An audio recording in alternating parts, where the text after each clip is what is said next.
आणि आता आपण पाहणार आहोत बातम्यांचा धावता आढावा। बीडच्या केस तालुक्यामध्ये तरुणाची हत्या झालेली आहे आणि या प्रकरणात 9 जणांवर केस पोलीस ठाण्यामध्ये गुन्हा दाखल झालाय। सर्व आरोपींना अटक करण्याच्या मागणीसाठी केस पोलीस ठाण्यामध्ये नातेवाईकांची गर्दी पाहायला मिळते। रत्नागिरीच्या खेड तालुक्यातील लोटे एमआयडीसी परिसरासाठी गोशाळा संकटमोचक ठरली आहे। गोशाळेतील विहिरीतून स्थानिक नागरिकांची तहान भागवण्यासाठी पुढाकार घेतला गेलाय। विहिरीमधून दररोज पाण्याचे टँकर मोफत भरून दिले जात आहेत। जळगावच्या धरणगावमध्ये 2 दुचाकींचा भीषण अपघात झाला। दुचाकीच्या धडकेमध्ये 3 जणांचा जागीच मृत्यू झाला। या अपघात प्रकरणात पाळधी दूरक्षेत्र पोलीस ठाण्यामध्ये गुन्हा नोंदवला गेला आहे। पालघर जिल्ह्यातील डहाणू तालुक्यातील सूर्या नदीत बुडून पर्यटकाचा मृत्यू झालाय। पोहण्यासाठी उंचावरून नदीमध्ये उडी मारून पाण्याचा अंदाज न आल्यामुळे या तरुणाचा पाण्यामध्ये बुडून मृत्यू झालाय।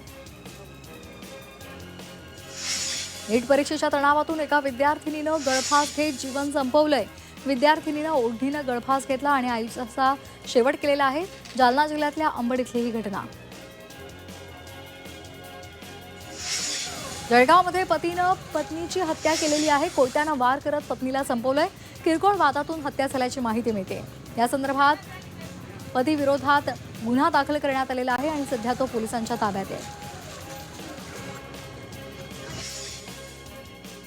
पालघरच्या डहाणूमध्ये स्मार्ट मीटरच्या सक्तीविरोधात मोठं आंदोलन करण्यात आलं। वाढीव वीज बिलं, वारंवार खंडित होणारा वीज पुरवठा आणि स्मार्ट मीटरच्या अंमलबजावणी विरोधात नागरिकांनी तीव्र नाराजी व्यक्त केली आहे। स्मार्ट मीटरचा निर्णय तत्काळ रद्द करावा, अन्यथा आणखी तीव्र आंदोलन करू असा इशारा सुद्धा देण्यात आला आहे। भंडाऱ्यामध्ये सिलेंडर तुटवड्यामुळे नागरिक हैराण झालेले आहेत। घरामध्ये ठेवलेले 10 सिलेंडर चोरट्यांनी चोरून नेल्याची घटना घडली आहे।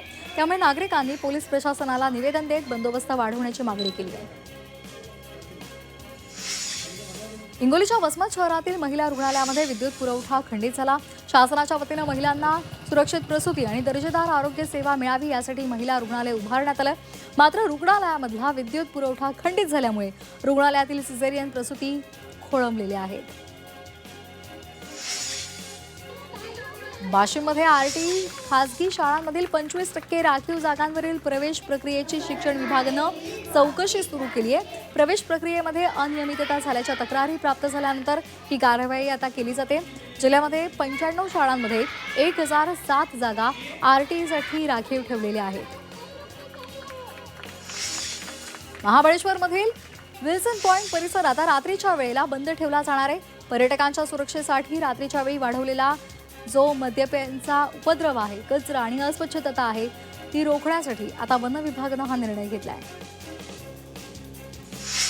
हिंगोली जिल्ह्यातील अनेक भागांमध्ये मान्सूनपूर्व पावसानं हजेरी लावली आहे। पावसामुळे उकाड्यापासून हैराण नागरिकांना दिलासा मिळालाय। मात्र पेरणीसाठी शेतकऱ्यांना आणखी मोठ्या पावसाची प्रतीक्षा आहे।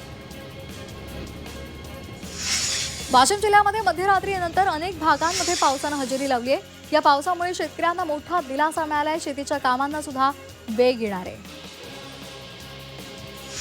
जुन्नर तालुक्यामध्ये ढगफुटी सदृश पावसामुळे परिसरामध्ये पाणी साचलेलं होतं। पूरस्थिती निर्माण झाली होती। ढगफुटी सदृश पावसामुळे शेतीमालाचं मोठं नुकसान झालंय। रायगड जिल्ह्याच्या विविध भागात पावसाच्या हलक्या सरी बरसल्या। दक्षिण भागातील महाड, पोलादपूर, माणगाव, म्हसळा या तालुक्यामध्ये पावसाची रिमझिम सुरू आहे। अलिबागसह पेण, कर्जत, खालापूर या तालुक्यांमध्ये अधूनमधून पाऊस बरसत आहे अशी सध्या माहिती मिळते।